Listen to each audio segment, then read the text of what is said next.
Chapter 12. Give me my price. Zechariah chapter 11, verses 1 to 17. Open thy doors, O Lebanon, that the fire may devour thy cedars. Howl, fir tree, for the cedar is fallen, because the mighty are spoiled. Howl, O ye oaks of Bashan, for the forest of the vintage is come down.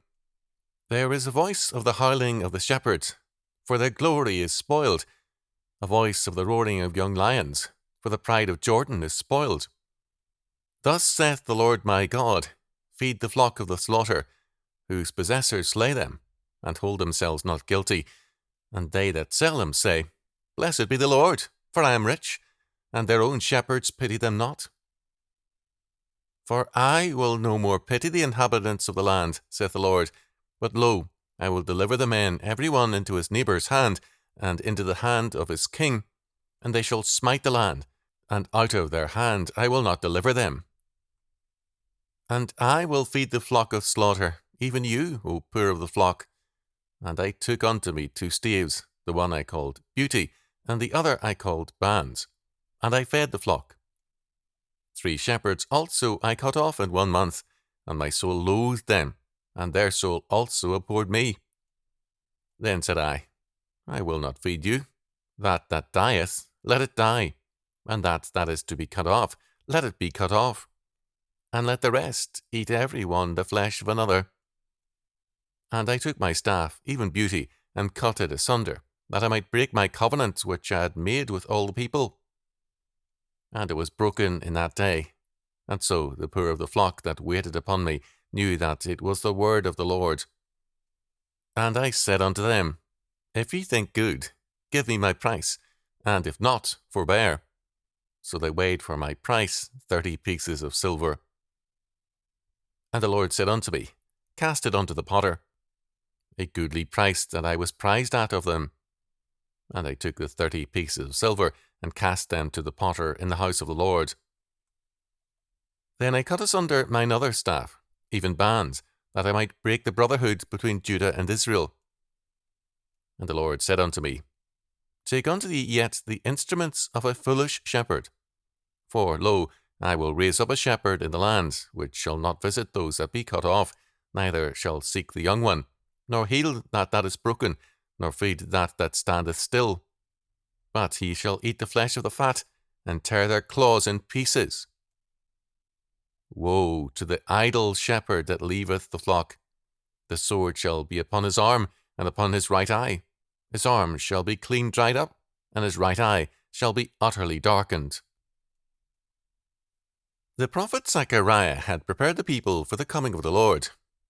Up to this point, his message was one of tremendous joy and anticipation as he pointed the eyes and hearts of the people forward down the centuries to the coming of the Messiah.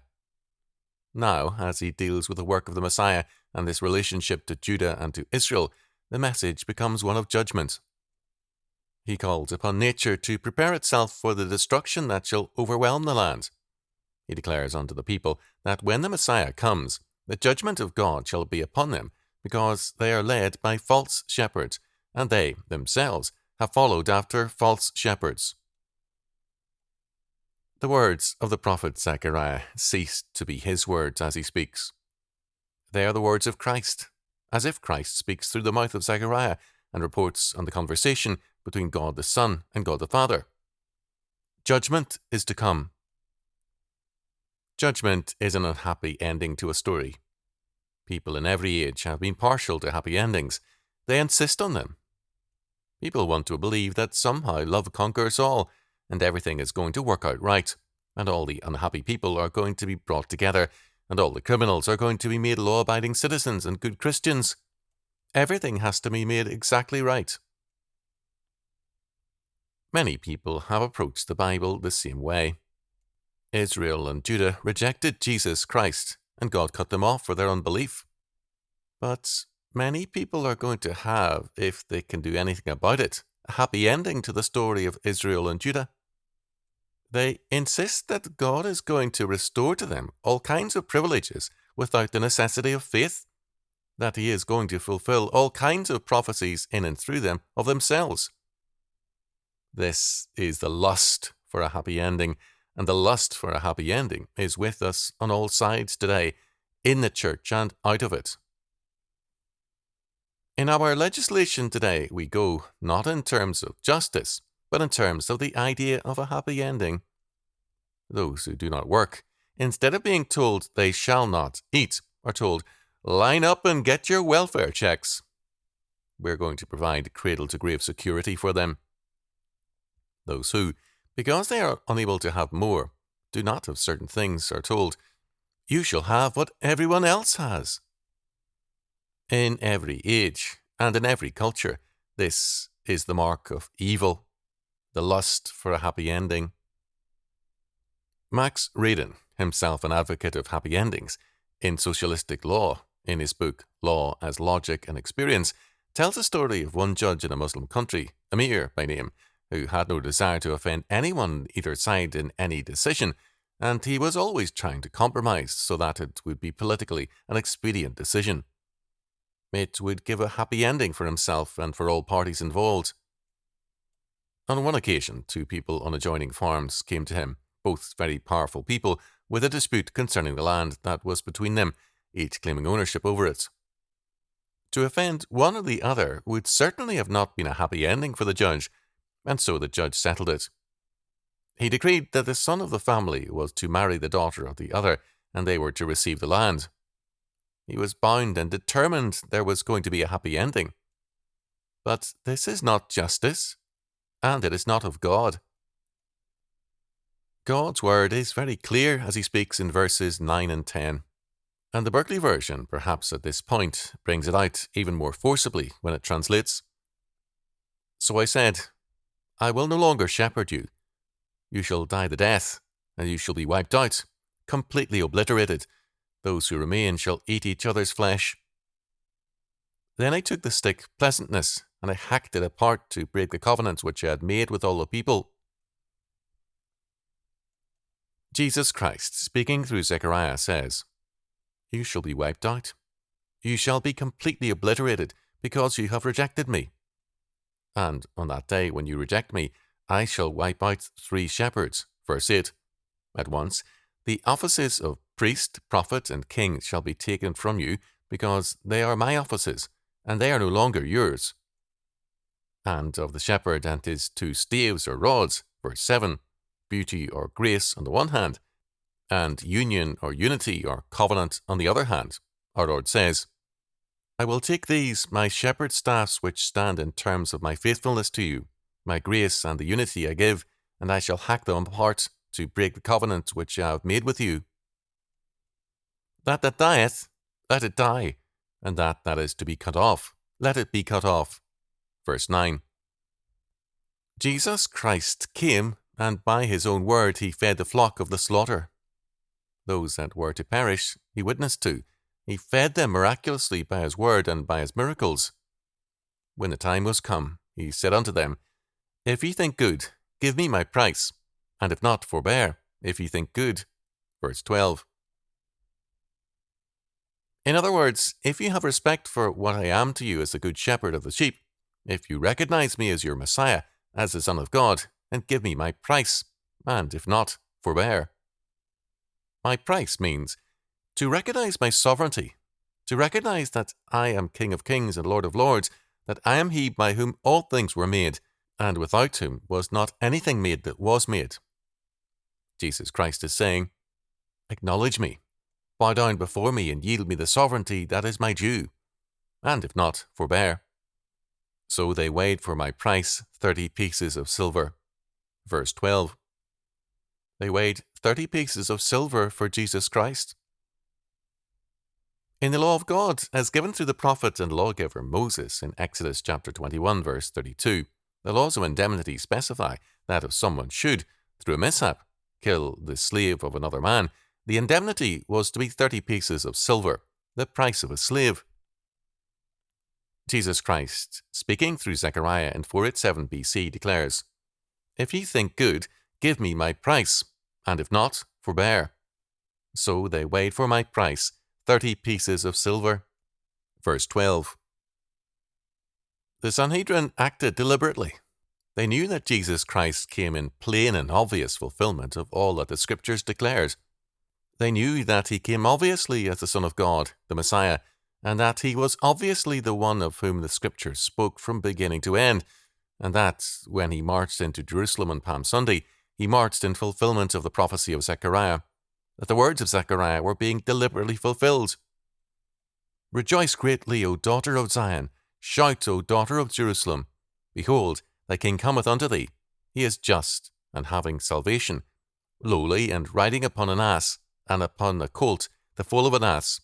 Verse 9. The words of Zechariah chapter 9, verse 9 were deliberately and openly fulfilled. The crowds knew it, and they shouted, Hosanna to the Son of David. Matthew chapter 21, verse 9, Matthew chapter 21, verse 15. The Messiah who was promised through David. They gave glory to God. The Sanhedrin, in fulfillment of this prophecy, gave Jesus Christ their price, the price of a slave, the price at which they valued him, expressing their absolute contempt. They were declaring that history shall not be determined by God, but by man, that if God is going to have any part in history, it is going to be that of a slave to man, that God should serve man, and not that man should serve God. They were saying, in effect, God must be our slave and glorify and enjoy us forever, or else we will give Judas no more than the price of a slave for his life. They were saying, this is the extent to which we value him. If God will not do what we please, then we have no part of him. Crucify him, crucify him. And I said unto them, If ye think good, give me my price, and if not, forbear. So they weighed for my price 30 pieces of silver. And the Lord said unto me, Cast it unto the potter, a goodly price that I was prized at of them. And I took the 30 pieces of silver, and cast them to the potter in the house of the Lord. Verses 12 and 13. Jesus Christ said, Very well, I returned to them the money. They gave it to Judas for my betrayal as the price I was worth, a slave. Therefore, I will, through Judas, have it cast back to them, into the house of the Lord, for the purchase of a potter's field, for the burial of the unknown dead who die in Jerusalem. The potter's field will be their destiny, for they shall be destroyed, and all of them shall go to unmarked, unwept graves in the destruction that shall confront them, and those who remain in the fall of Jerusalem shall eat each other's flesh. This literally came to pass in the last days of Jerusalem. Those who did not perish in the fighting turned to cannibalism and ended up crucified or sold as slaves by the Romans. And the Lord said unto me, Take unto thee yet the instruments of a foolish shepherd. For, lo, I will raise up a shepherd in the land, which shall not visit those that be cut off, neither shall seek the young one, nor heal that that is broken, nor feed that that standeth still. But he shall eat the flesh of the fat, and tear their claws in pieces. Verses 15 and 16. In other words, Christ says, I shall send unto them a false shepherd, an antichrist. They have denied me, therefore an antichrist, one who is a denier of Christ, shall be their leader, and tear them to pieces, and shall lead them to their destruction, to their potter's field. For the potter's field is the net result of every false church. It is always productive of only death. This prophecy, spoken 5 centuries before our Lord's betrayal and crucifixion, was literally, deliberately, self-consciously fulfilled, and yet, in a sense, it is a continuing prophecy. Although its primary fulfillment was in the Sanhedrin and Israel and Judah and in Judas, it is still a prophetic scripture in that Jesus Christ says to every age and to every generation, to every nation, Give me my price. My price is that you recognize that I am the sovereign God, that you bow down before me and recognize my absolute sovereignty, the totality of my claims upon you, that you recognize that there is none other God besides me. Give me my price, and if not, forbear. Age after age, men and nations have put the price of a slave upon him. If God, if Christ will serve them, fine.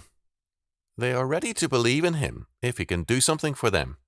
Otherwise, they value him at 30 pieces of silver, the price of a slave that we no longer want, and say, let him die.